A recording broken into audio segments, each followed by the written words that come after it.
독후평 세계사를 바꾼 10가지 약.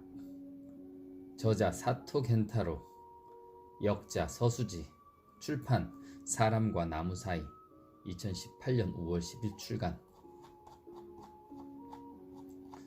발췌 1. 의약품은 언제 어떻게 탄생했을까? 이 책의 얼개는 단순하다.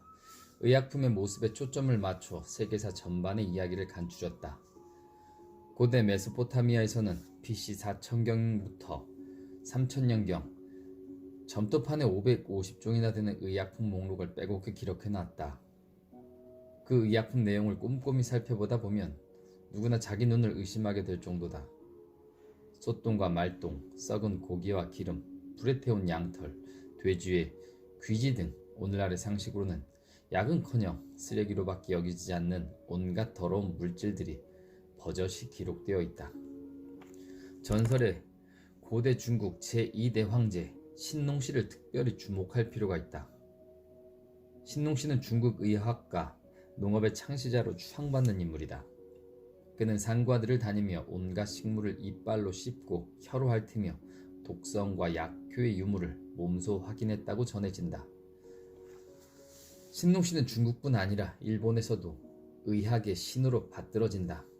신화에 따르면 신농시는 너무 많은 독초를 맛본 탓에 몸속에 엄청난 양의 독소가 쌓여 세상을 떠났다고 한다. 이 또한 의약품 연구를 위해 치러야 했던 많은 사람의 크나큰 희생을 상징하며 기리는 차원의 이야기로 이해해야 하는 것이 맞지 않을까. 당나라의 역대 황제 중에는 지나치게 많은 양의 금단을 복용한 결과 사망에 이른 사례가 수없이 많다. 당 11대 황제 헌종이 좋은 예다. 그는 안사의 난으로 기울어진 국력을 회복하기 위해 힘썼다. 그러나 정신 이상으로 환관의 손에 암살당하는 비극적인 최후를 맞았다. 정신착란은 중금속 중독의 대표적 증상으로 금단 과용이 헌종의 정신 이상 원인으로 추정된다. 당 16대 황제 선종도 사회 안정을 꾀하는 여러 정책으로 초기에는 나름대로 큰 성과를 거두었지만 역시 금단 중독으로 50살의 나이에 갑자기 세상을 떠났다. 당대 사람들은 왜 수은을 특효를 지닌 의약품으로 받아들였을까? 그 이유는 우선 수은의 희귀한 외관에서 찾을 수 있다. 은색으로 빛나는 액체라는 독특한 외적 특성 덕분에 수은이라는 물질이 신비한 힘과 약효를 지녔다는 잘못된 믿음이 광범위하게 퍼져 있었다. 위험하기 짝이 없는 치료법에 희생양이 된 사람들은 동서고금을 통틀어 셀 수 없이 많다. 세계적인 작곡가 프란츠 슈베르트와 로베르트 슈만이 대표적 사례다. 실제로 그들의 직접적 사인이 바로 매독 치료에 사용한 수은 중독이라는 주장이 단순한 주장을 넘어 거의 정설로 받아들여지고 있다. 독성이 훨씬 강한 가짜 의약품이 오랫동안 여러 나라의 황제를 비롯해 수많은 사람의 생명을 빼앗아갔음에도 누구도 그 효능을 의심치 않고 수백 수천 년 동안 중요한 약으로 사용해온 어리석음을 지적하고 싶을 따름이다. 과학의 진보와 더불어 의약품은 우리 사회와 더욱 밀접한 관계를 맺게 된다. 페니실린보다도 아이스피린보다도 역사의 흐름을 크게 뒤흔들어 놓을 신약이 머지않은 미래에 반드시 등장하리라 믿는다. 그 신약이 사회에 미칠 영향은 당연히 긍정적인 면만이 아닐 것이다. 2. 비타민C, 세계사의 흐름을 결정지은 위대한 약. 괴혈병, 무서운 병에 걸린 사람은 심각한 피로에 시달리며 차츰 쇠약해졌다. 손가락으로 살갗을 누르면 쑥 들어간 자국이 그대로 남아있을 정도로 탄력을 상실했다. 입에서는 쉴 새 없이 피가 흘렀고 병든 닭처럼 시름시름 앓다가 천천히 죽어갔다. 괴혈병은 300년간 뱃사람들에게 가장 큰 두려움과 괴로움을 주는 대상이었다. 각 나라 해군은 심각한 고민과 논의 끝에 강제 징병으로 선원을 보충했고 그중 절반이 도중에 사망해도 항해를 계속할 수 있도록 넉넉한 인원을 승선시켜야 했다.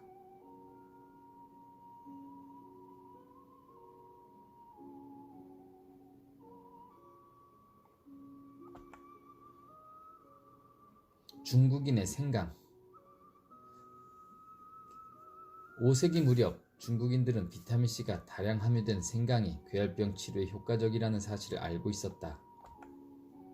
실제로 당대의 중국인들이 장시간 항해할 때면 배에 생강 화분을 싣고 배 위에서 생강을 길러 먹으며 항해했다는 기록이 남아있다.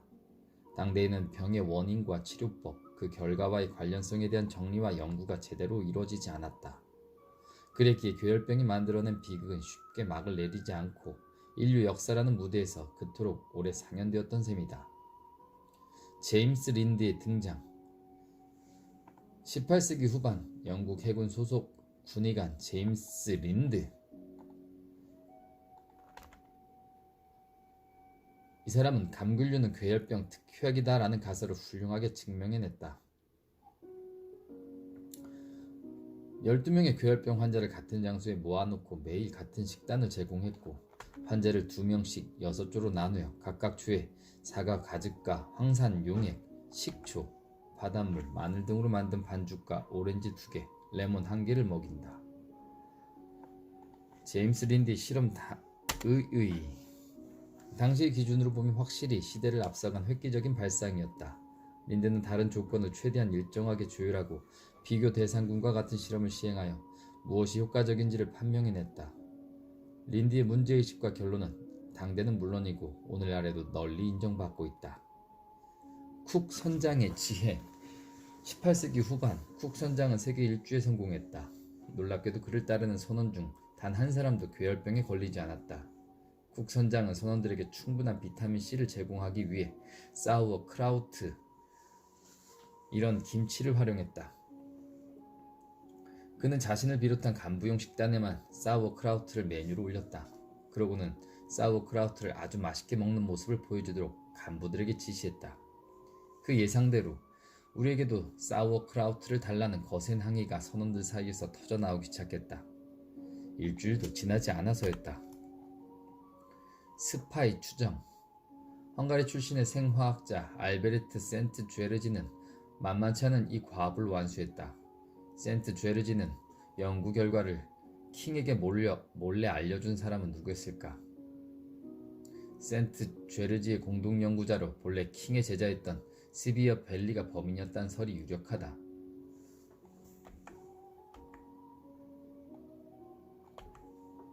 20세기 최고 화학자 라이너스 폴링. 라이너스 폴링은 65살 뜬금없이 비타민C 연구에 빠져든다. 어느 생화학자가 보낸 한 통의 편지가 계기였다.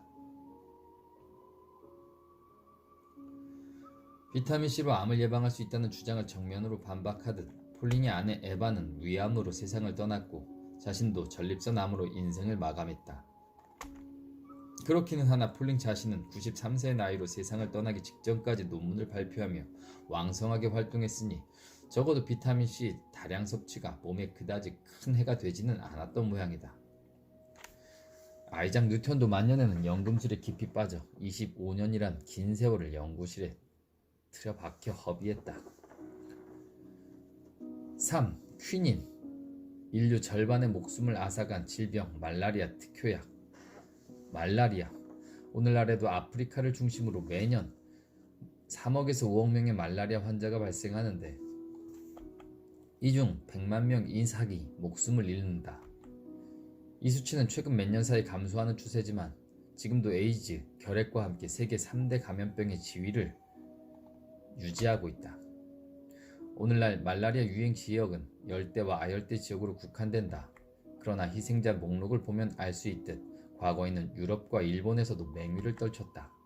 심지어 스웨덴이나 핀란드, 캐나다처럼 혹독한 겨울이 있는 곳에서조차 말라리아 발생 기록이 남아있을 정도니 이 병의 영향을 받지 않은 민족을 지구상에 사실상 존재하지 않는다고 말해도 지나치지 않을 것이다.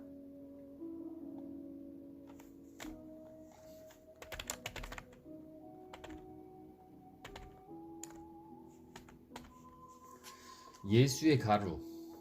대항해 시대를 맞이하며 아메리카 대륙으로 포교를 떠난 선교사들에게도 말라리아는 무서운 적이었다. 그런데 페루에는 이 병의 특효약이 존재했다. 그것은 바로 높은 지대에 자라나는 키나나무로 그 껍질이 말라리아 효험이 있다. 속설에 따르면 말라리아를 걸린 사람은 갈증에 시달리다가 키나나무 둥치에 고인 샘물을 마시자 마법처럼 열이 내려가며 병이 나았다고 한다. 이 기적적인 약효를 발휘하는 나무 껍질은 17세기 중반에 선교사들의 손에 들려 유럽으로 들어갔다. 그 후 이 나무 껍질은 가루 형태로 가공되어 예수의 가루라는 이름으로 불렸다. 퀴닌, 키나나무에 포함된 약효 성분이 바로 퀴닌이다. 퀴닌 화학물질로 전염병을 치료한 인류 최초의 성공 사례이기도 하다. 퀴닌의 약효가 검증되자 퀴닌을 함유한 건강음료를 포함한 다양한 제품이 개발되었다. 예컨대 키나나무 등의 약초에서 추출한 액체에 탄산을 첨가해 마시기 쉬운 형태로 만든 제품이 바로 토닉 워터다.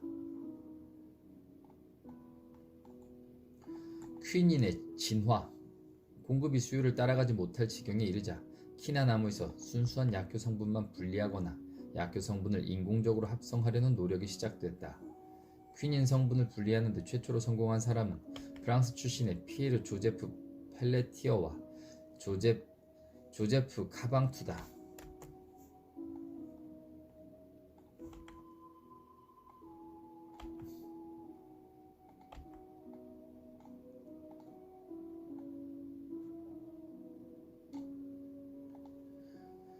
(1820년의) 일이었다. 영국 출신의 월리엄 퍼킨은 여러 번의 실패도 굴하지 않고 조건을 조금씩 바꾸어가며 실험을 거듭했다. 그 결과 퍼킨은 시커먼 타르처럼 보이는 덩어리를 얻었다. 그리고 그는 실험에 사용한 플라스크를 설거지하다가 세제가 영롱한 보랏빛을 띠는 광경을 목격했다. 시험삼아 거기서 천을 넣어 염색에 성공했다. 오늘날 유럽과 미국의 거대 화학 기업과 제약회사 중에는 이 시대의 화학 염료회사에서 출발한 기업이 많다. 그러고 보면 현대 화학 산업은 퀴닌을 찾던 소년의 무모한 실험을 주춧돌 삼아 발전한 셈이다. 독특한 말라리아 특징. 일반적인 질병은 한번 걸리면 면역이 다시 생겨 다시 걸리지 않지만 말라리아는 몇 번씩 걸리는 사람이 많다. 진행형 말라리아. 선진국에서도 말라리아를 과거사로 보고 묻어둘 일이 아니다. 지구온난화로 모기의 서식지역이 확대되고 습지가 늘어나 선진국에서도 다시 말라리아가 창궐할 가능성이 예견되기 때문이다. 4. 모르핀. 천사와 악마의 두 얼굴을 지닌 약. 모르핀. 인류 의약품 중 가장 오래 사용됐다. 덜 염은 양귀비 C방에서 얻을 수 있다. 원예 품종으로 인기 있는 개 양귀비 등으로는 모르핀을 만들 수 없고 파파베르, 솜니페름과 세티게룸이라는 종이 필요하다.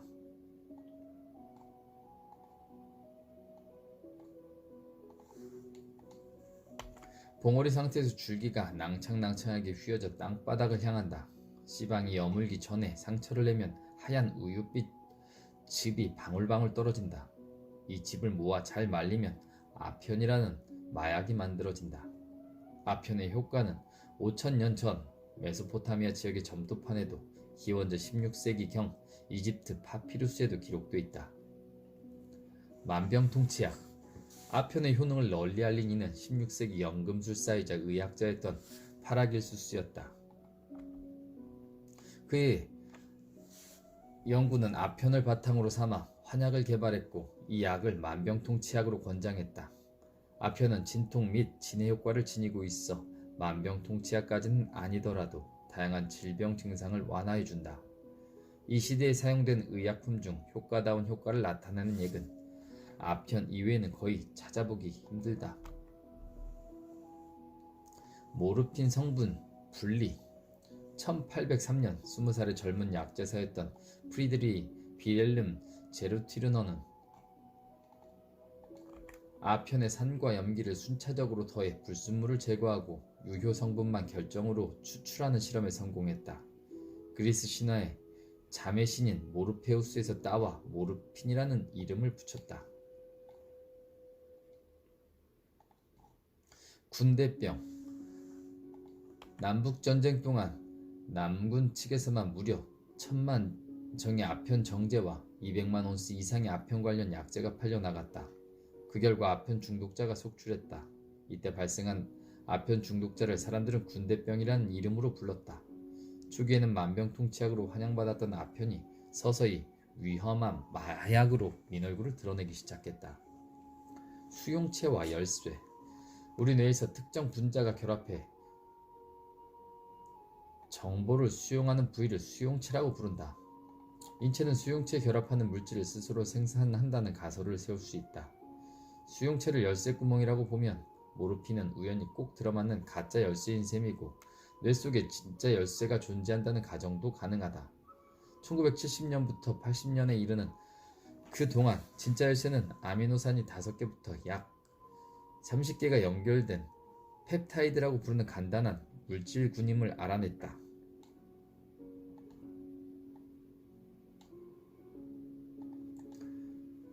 이 물질들을 통틀어 과학자들은 엔도르핀이라고 부른다.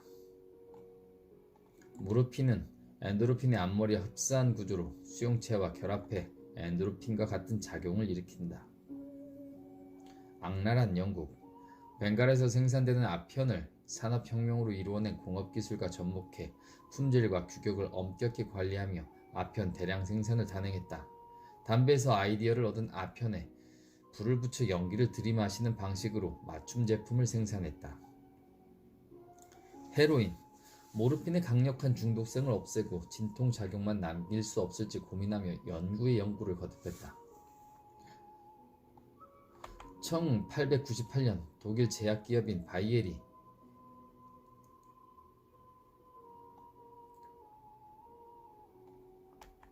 영국 화학자 라이트의 연구 성과를 바탕으로 신약을 개발하여 출시했다.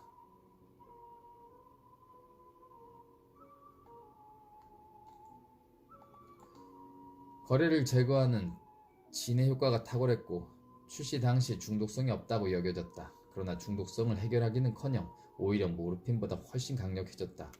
헤로인은 이 약을 먹으면 영웅적인 기분이 된다 라고 해서 붙여진 이름이다. 헤로인을 투여하면 강렬한 쾌감을 얻을 수 있다고 한다.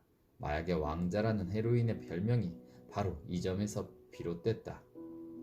중환자에게 유용함. 심각한 통증에 시달리는 상태에서 모르핀을 투여해도 통증을 완화할 뿐 쾌락을 느끼는 수준에는 이르지 못하기 때문이다. 5. 마취제. 통증과의 싸움에 종지부를 찍은 약. 고대 마취기술. 신석기 시대 두개골에서 수술이 이루어진 흔적이 발견되었다. 메소포타미아 문명에서는 외상과 골절은 물론 농양과 결석 등을 제거하는 수술이 이루어졌다.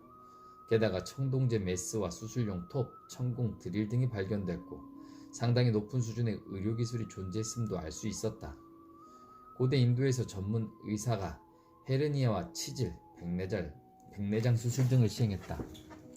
성형수술과 볼 일부를 잘라내어 코에 이식하는 고도의 수술 기법이 이 시대에 이미 대중화해 있던 것으로 보인다. 나름 배려. 19세기 초반까지 수술실은 지하실이나 높은 탑 맨 꼭대기에 설치되었다. 말할 것도 없이 환자의 비명이 밖으로 새어나가지 않기 위한 나름의 배려이자 조치였다. 맨드레이크. 고대 그리스 의사 디오스코리데스. 이 사람은 맨드레이크 뿌리를 와인에 넣고 끓인 약재를 환자에게 마시게 한 다음 다리 절단 수술을 했다고 한다. 맨드레이크는 뿌리가 사람 모양을 닮은 식물로 뿌리에는 각종 알칼로이드가 함유되어 있어 환각과 환청을 일으킨다. 자세한 처방 기록은 전해지지 않는다.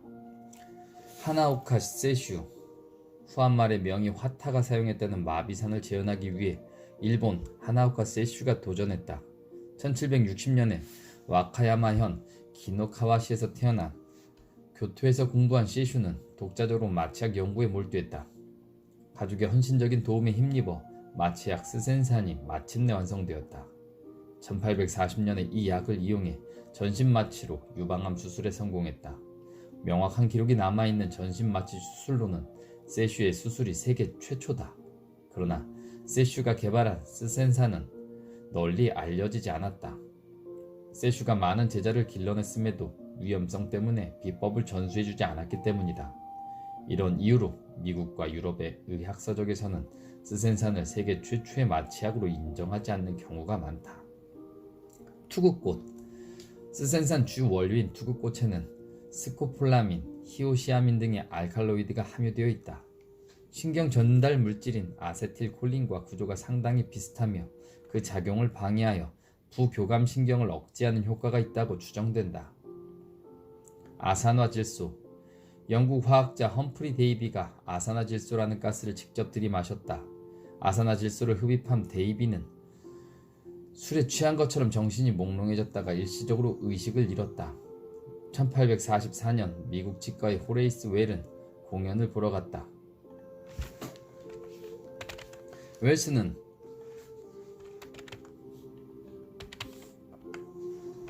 공연으로 웃음가스를 잘만 활용하면 무통 발칙 가능하리라 믿었고 그는 동료에게 부탁해 이산화질소를 흡입, 기절해 충치니를 뽑기 위해서 성공했다.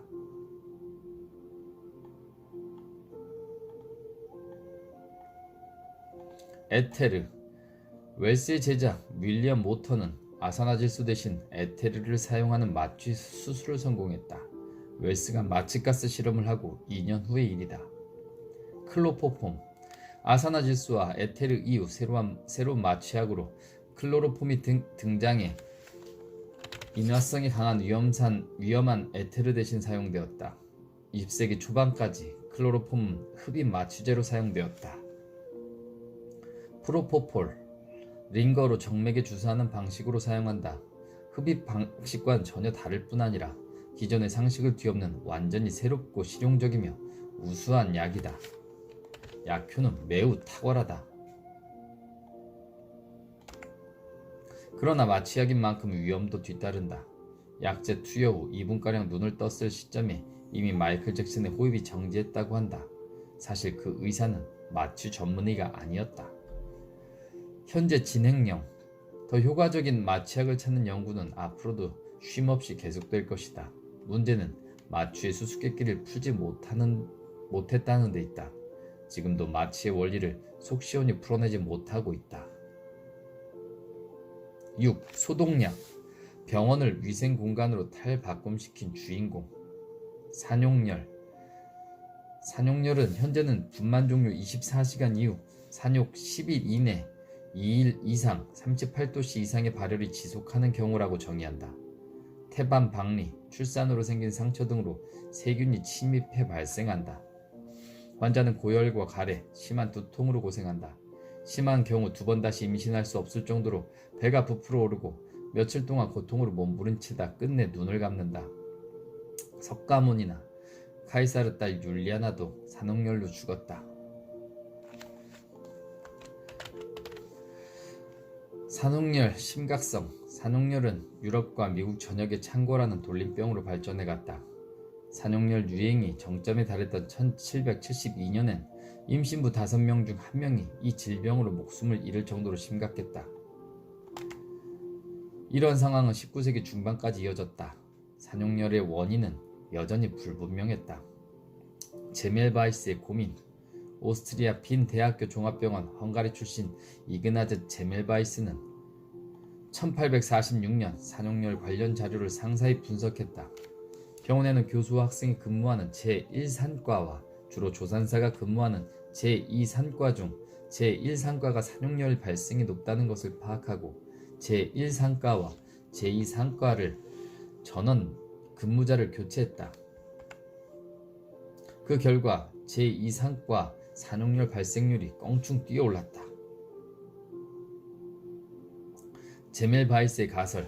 제멜바이스가 동료의 산홍열로 숨진 임신부의 검시를 집도하던 중 메스로 자신의 손에 상처를 내고 말았다. 동료의 사망 경과는 산홍열 환자와 똑같았다. 산홍열로 사망한 여성의 시신에서 정체불명의 감염성 물질이 의사의 손에 묻었고 이 물질이 다음 임신부에게 옮겨가며 병이 발생한다는 가설을 세울 수 있었다. 조산사들이 일하는 산과에서 산홍열 발생률이 낮은 이유는 조산사들은 해부에 참여하지 않았으므로 감염성 물질을 옮길 확률이 낮다고 해석할 수 있었다. 손 씻기.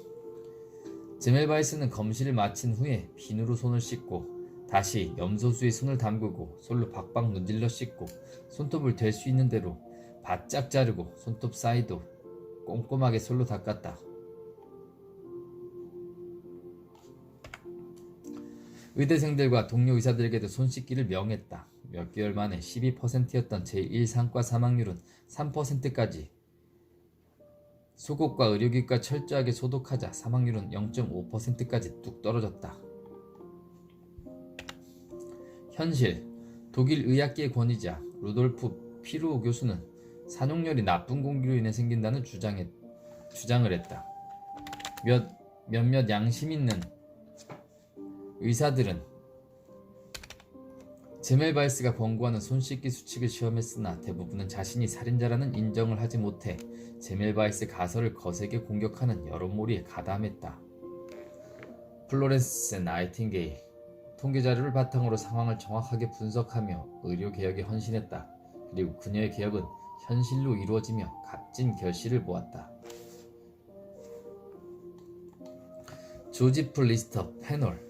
영국 조지프 리스터는 단순 골절이라면 그 부위를 고정해서 쓰지 못하게 하면 자연히 치료되지만 뼈가 피부를 뚫고 나온 개방골절에서는 부목 치료만으로는 예후가 좋지 않다는 사실을 깨달았다. 파스처르가 가열한 후 세균이 침입하지 못하도록 밀봉해서 보관한 스프는 부패하지 않았다는 점과 하수도의 악취를 견디지 못한 주민들이 콜타르를 증류해 만든 크레오소트를 만든 사실을 눈여겨봤다. 리스터는 콜타르 성분의 화학 물질을 시험했고 페놀이라는 화합물이 효과가 있다는 결론에 이르렀다. 페놀은 벤젠고리의 수속이 하나가 붙어있는 단순한 분자 구조로 이루어진 화합물이다. 리스터는 다리뼈가 부러진 소년 수술에 페놀 소독을 적용했고 11번 오르지 않고 말끔히 완치됐다. 그 후로도 몇 차례 수술에 페놀 소독을 적용해 큰 성과를 거뒀다. 자신감을 얻은 리스터는 수술실에 페놀 용액을 분무했고 무균 상태에서 수술을 집도하는 방법까지 고안했다. 7. 살바르산. 저주받은 성병 매독을 물리쳐준 구세주. 매독의 공포. 감염증이 우리 인류사에 미친 영향력은 크고 강력하다. 매독이란 질병은 매독 트레포네마로 불리고 나선 모양의 세균에서 비롯된다. 인류 역사의 등장은 15세기 말쯤이었다. 이 세균은 성행위할 때 주로 전파되며 상처 부위를 통해 몸속으로 침입한다. 매독의 증상. 제일 먼저 음부와 구강 주위에 딱딱한 멍울이 잡히는 제1기다. 이어서 온몸에 림프샘이 부어오르고 전신에 울긋불긋한 발진이 나타나는 제2기로 넘어간다. 매독에 걸린 후 3년이 지날 때까지 시기를 말한다. 제3기에는 얼굴과 뼈, 근육, 내장 등에 고무처럼 물컹물컹한 혹이 생기고 코가 떨어져 나가는 등의 신체 결손 현상과 같은 심각한 증상이 나타난다. 10년 이상 지난 제4기에는 뇌와 신경에 매독균이 침범해 진행성 마비성 치매 등의 증상을 일으키고 종국에는 사망에 이르게 한다. 매독이 세계사 흐름에 미친 영향. 유럽에서 가발 착용이 유행한 시기는 매독으로 머리카락이 빠진 모습을 감추기 위해 시작되면서부터라고 한다. 또 매독이 극성을 부리며 르네상스 시대 문란한 성생활을 혐오하는 분위기가 팽배하면서 금욕을 강조하는 청교도 사상이 번져나갔다.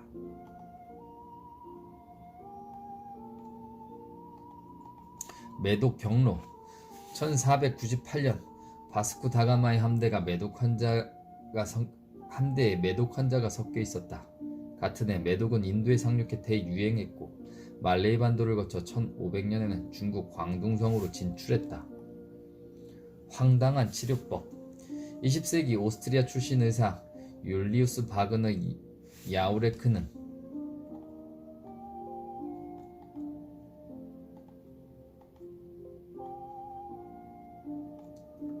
진행성 마비 증상을 보이는 매독 환자를 말라리아에 걸리게 하는 기상천외한 대책을 고안했다. 매독균은 열에 약해 말라리아로 고열이 나면 퇴치할 수 있다는 발상에서 비롯된 독특한 치료 방법이었다. 황당하기 짝이 없는 치료법이지만 1927년 노벨 생리학 의학상을 받았다. 말라리아 요법은 가만히 앉아 죽음을 기다리기보다 운에 맡기고 요행을 바라는 심리를 이용한 절박한 선택지였던 셈이다. 살바르산 발견. 독일 의학자 파울 에를리히는 학창 시절부터 화학에 관심이 많았고 특히 감염에 매료됐다. 베를린 대학교 연구소에서 생물 조직을 염색하는 에를리히는 하타에게 지금까지 만든 화합물을 매독에 시험해보라는 임무를 내주었다. 끈질기게 실험을 거듭한 하타는 606번째 화합물 시험에서 실험용 토끼의 혈액에서 한 방울만 매독 병원체를 말끔히 몰아냈다. 한 달가량 시간이 지나자 매독으로 생겼던 종기가 완치됐고 토끼는 건강을 완전히 회복했다. 임상시험이 진행되었으며 인체에 대한 효과도 입증됐다. 이 살바르사는 구세주를 의미하는 라틴어 살바토르에서 유래한 이름이다. 비소화합물인 살바르사는 독성을 함유하고 있어 만병통치약은 아니지만 위험천만한 수은치료법과 비교하면 그야말로 놀라운 진보였다. 또 살바르산의 등장은 다른 세균 감염증에 대해서도 같은 치료법을 개발할 수 있다는 가능성을 보여주었다. 그러나 구세주로 칭송받은 기간은 짧았다. 살바르산의 뒤를 이어 뛰어난 약체가 줄줄이 등장했기 때문이다.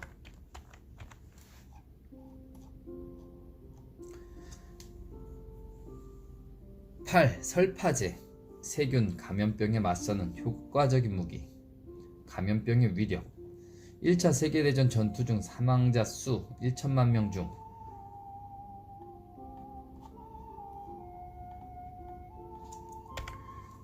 상처 부위가 감염돼 사망한 사람이 포탄 등으로 직접 부상해 사망한 병사 숫자와 맞먹는다는 통계 수치다. 아테네병. BC 431년에 시작된 펠로폰네스 전쟁에서 생겼다. 농성 전술로 스파르타에 대항하던 아테네를 순식간에 전염병이 덮쳤다.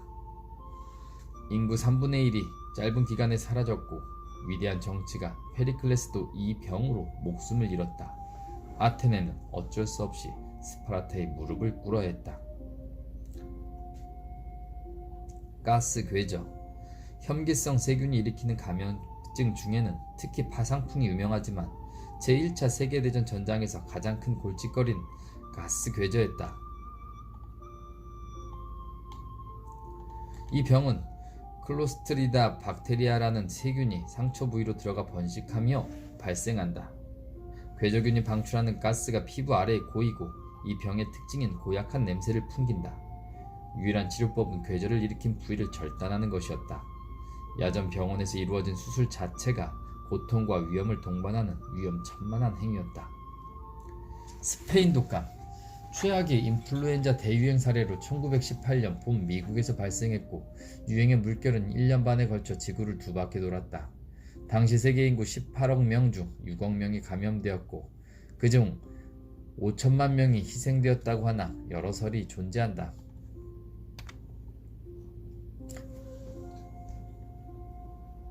(1920년대) 중반에 이르자 화학물질로 감염증을 치료하려는 시도 자체에 비관적인 전망이 고개를 들기 시작했다.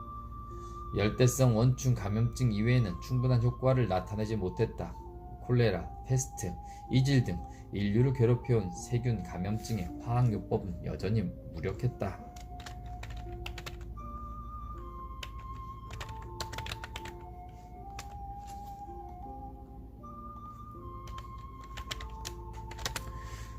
헤를라인과 도마크.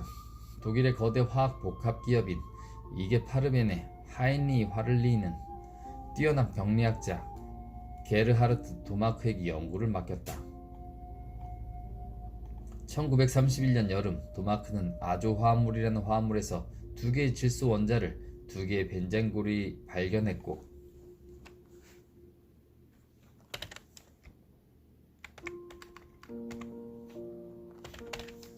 다양한 요소를 결합하는 실험을 하던 중 그때까지 보지 못한 효과적인 물질을 발견했다.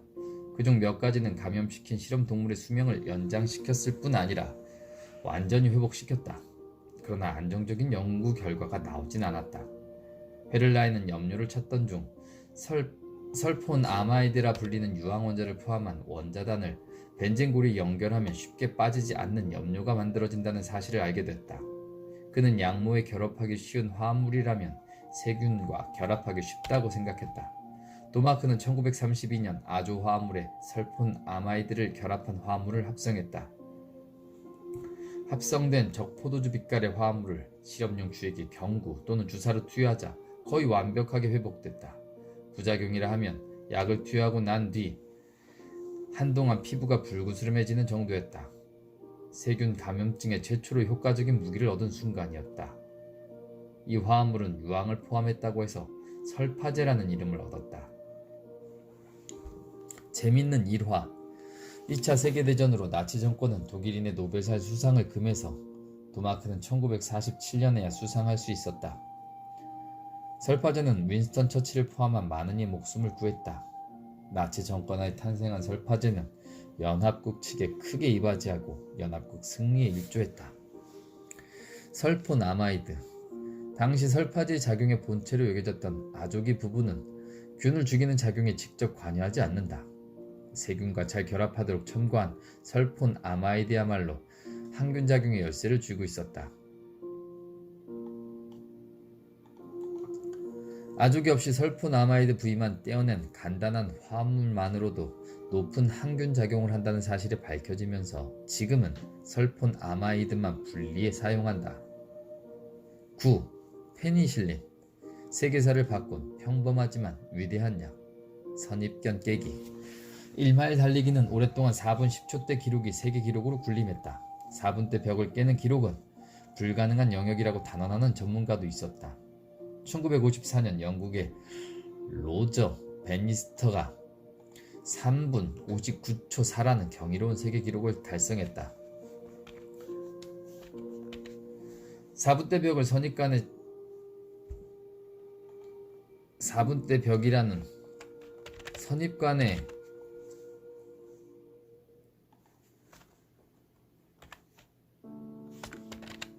선입관을 치운 순간 1년도 지나지 않아 23명의 주자가 마의 4분대 벽을 깼고 지금은 세계 기록은 3분 43초 13까지 내려갔다. 영국 세균학자 알렉산더 플레밍. 1922년 플레밍은 뿌옇게 흐려질 정도로 세균이 대량 번식한 배양액에 자신의 콧물 한 방울을 희석해 떨어뜨렸다. 그러자 세균이 사멸하고 불과 몇 분 만에 배양액이 투명해지는 기이한 현상이 일어났다. 플레밍은 이 살균 성분이 눈물과 침, 혈청 등에도 포함되어 있는 성분 효소라고 추정했으며 분해 요소라는 의미를 담아 리조툼이라는 이름을 붙였다. 리조툼을 발견하고 6년이 지난 1928년 9월 어느 날 플레밍은 포도상 구균의 한 변종을 관찰하기 위해 샬레에 이 균을 배양했다. 샬레 중 하나에 어디선가 푸른 곰팡이 포자가 날아 들어와 번식했고 푸른 곰팡이가 자란 주변에 포도상 구균이 자라지 않았다는 사실을 발견했다. 푸른 곰팡이가 모종의 항균 물질을 만들어내는 게 아닐까 직감했다. 이 푸른 곰팡이는 페니실륨 속에 속하는 종류로 밝혀졌다. 플레밍은 여기서 이름을 따와 항균 물질을 페니실린이라 부르기로 했다. 하워드 플로리와 에른스트 체인. 페니실린 논문에 주목한 영국 옥스퍼드 대학교의 하워드 플로리와 에른스트 체인은 유기용매와 산, 알칼리 수용액으로 추출 조작을 서서히 개량했고 불안정한 페니실린 분자를 온전하게 농축하는 기술을 확립했다. 1940년 동물 실험에 성공했고 이듬해 인체 임상 실험을 시작해 포도상 구균과 연쇄 구균에 감염된 사람들의 생명을 구해냈다. 이어서 1941년 태평양 전쟁 시 세계는 다시금 거센 전쟁의 불길에 휩싸였다. 부상병들의 감염증을 예방하기 위한 의약품 개발은 국가의 중요 과제로 떠올랐다. 1942년 영국과 미국에서 페니실린 연구는 국가 기밀로 지정됐다. 이후 투입된 연구 자금은 총 2,400만 달러, 전쟁 중 과학 연구로 원폭 개발에 들어간 맨해튼 프로젝트에 버금가는 액수다. 재밌는 일화. 청년 플레밍이 소년 처치를 구했고 학비를 지원했다는 이야기는 미국에서 상을 받았을 때 프레드 빈슨 재무장관이 연설 도중했던 이야기에서 퍼져나갔다. 경사스러운 자리에서 재무장관의 입에서 나온 말이었기에 플레밍도 부정할 수는 없었던 모양이다. 내성균.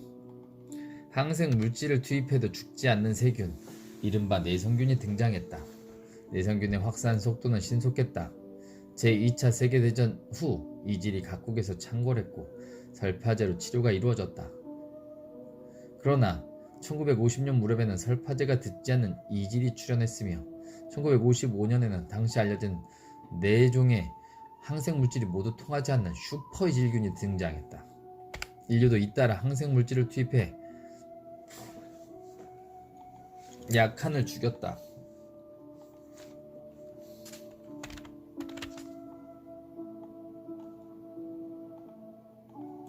그러자 강한 균이 더욱 기승을 부리는 악순환이 이어졌다.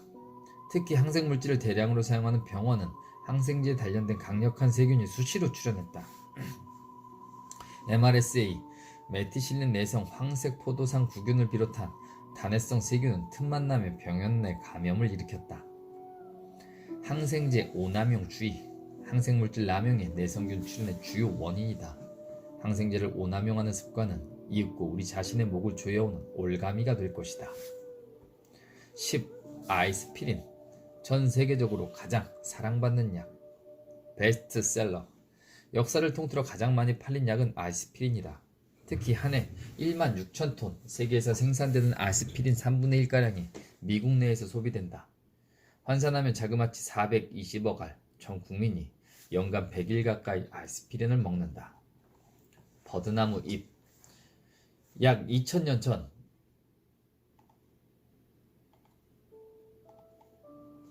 의사이자 양약자였던 그리스의 디오스코리데스는 버드나무 잎과 나무 껍질을 잘게 빻아 와인과 후추와 함께 먹으면 심한 복통에 효과가 있다는 기록을 남겼다. 살리실산 장단점. 1819년 살리실산이라는 물질에도 진통 효과가 있다고 판명됐다. 버드나무에 들어있는 살리실산은 우리 몸속으로 들어와 탁월한 효능을 발휘한다. 그런데 살리실산을 경구로 먹으면 환부의 통증이 완화되고 염증이 가라앉는 대신 극심한 위통을 일으켰다. 아세틸 살리실산. 바이엘은 아세틸의 아와 스필산, 살리실산의 별명인 스필산을 합쳐 아이스피린이라는 이름을 붙여 1899년 시장에 내놨다. 아스피린의 수수께끼.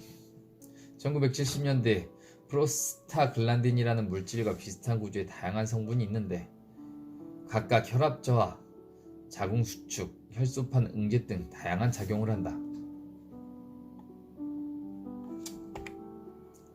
그중 프로스타글란딘 E2는 발열 및 진통 전달에 관여한다. 아이스피린은 이 프로스타글란딘을 만들어내지 못하도록 방해하는 작용을 한다. 우리 몸속에는 사이클로옥시게나제라는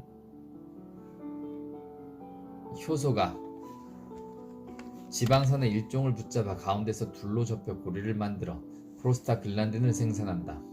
아이스피린은 거대한 COX 분자의 홀몸으로 잔입해 카복실기를 효소 활성화의 중심에 가져다 놓고 기능을 상실하게 만든다. 아이스피린 분자는 적의 비밀기지에 숨어들어가 공장 제어장치를 파괴하는 스파이처럼 활약하는 셈이다. 카복실기는 아스피린 효능의 필수 요소다. 항혈전 작용. 프로스타글란딘에서는 혈액을 응고시키는 작용을 하는 트롬복세인이라는 물질도 만들어진다. 혈액이 응고되어 혈전이 만들어지면 우리 몸속을 돌아다니다 혈관을 막아 심근경색과 뇌경색 등 생명을 위협하는 질환을 일으킨다.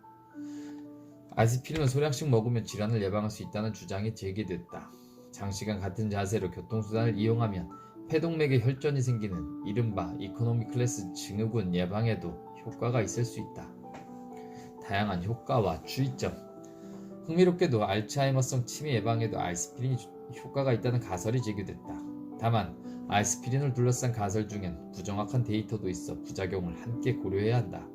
아직 알츠하이머성 치매와 암 예방을 위해 아이스피린을 대중적으로 권장할 단계는 아니다. 11. 에이즈 치료제. 악마가 놓은 덫에서 인류를 구한 항 HIV 약. 에이즈 출현.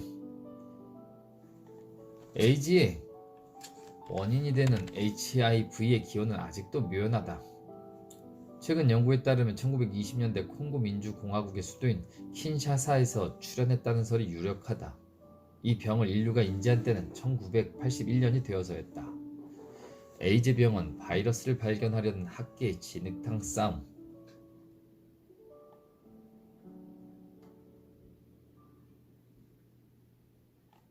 미국 국립암연구소 로버트 갈로, 또 한 사람은 프랑스 명문 파스테르 연구소 루이크 몽타니에였다.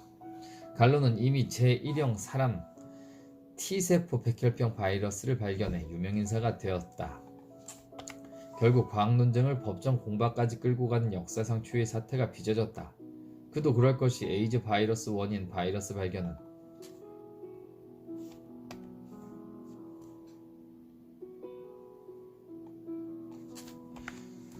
특허 시약에 특허료 등의 막대한 이익이 걸린 문제였기 때문이다.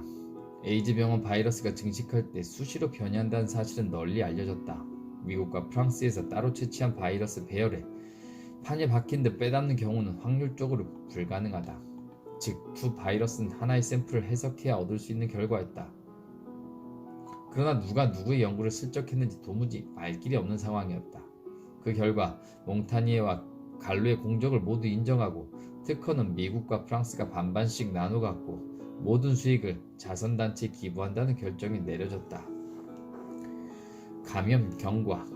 상처 부위를 통해 인간의 몸속으로 들어간 HIV는 림프구의 일종인 보조 T세포를 표적으로 삼는다. 보조 T세포는 우리 몸에 침입한 외적의 존재를 알리고 항체 생산을 돕는 역할을 담당하는 면역계 사령관인 셈이다. 한데 HIV는 적진에 파고들어 사령관을 처치한다. HIV는 유전자로 RNA를 보유하고 있다.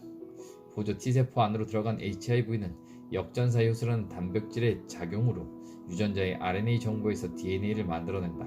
그 DNA는 T세포의 DNA에 편입되며 T세포는 이 DNA 지령에 따라 HIV 바이러스를 복제한다.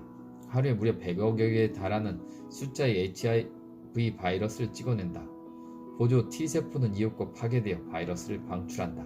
이때 쏟아져 나온 새끼 바이러스는 주위 보조 T세포에 달라붙어 새로운 세포를 감염시킨다. 내성. 감염 초기에는 혈액과 생식기의 분비액에 다량의 바이러스가 존재하므로 감염 위험도가 높아진다. 발병까지 잠복 기간이 3에서 10년이고 HIV는 변이 속도가 빨라서 구조가 다른 변종을 끊임없이 만들어낸다. 따라서 HIV 백신을 만들어도 효과가 없는 돌연변이 개체가 바로 출몰할 수 있다. 지구상에서 출현한 지 30년이 넘은 지금까지도 제대로 된 에이즈 예방 접종이 만들어지지 못하는 까닭이 바로 여기에 있다. 게다가 바이러스에는 변이가 빠른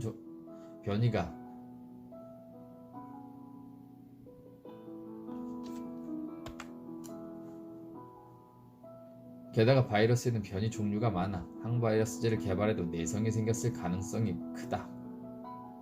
미스야 박사 평가법. 보조 T세포와 HIV 바이러스를 섞어두면 바이러스에 감염된 세포는 잡아먹힌다. 그 전에 시험할 약물을 투여하고 T세포 중에 무사한 개체가 있으면 그 약품은 효능이 있다는 것으로 간주했다. 영국 버로스 웰컴사가 제공한 몇몇 화합물 중에서 HIV 증식을 억제하는 화합물을 발견한다. 그 물질의 이름은 지도부딘. 칵테일 요법. HIV는 변이 속도가 빨라 신약 내성도 그만큼 생기기 쉽다. 그래서 다른 유형의 약제 세 종류를 동시에 먹는 약물 투여법이 고안되었다. 세 종류의 약물을 혼합 시 세 종류의 약제에 대한 내성을 획득하는 바이러스가 생길 확률은 매우 희박하다. 내성 바이러스 출현을 억제하며 HIV를 효과적으로 대체할 수 있다.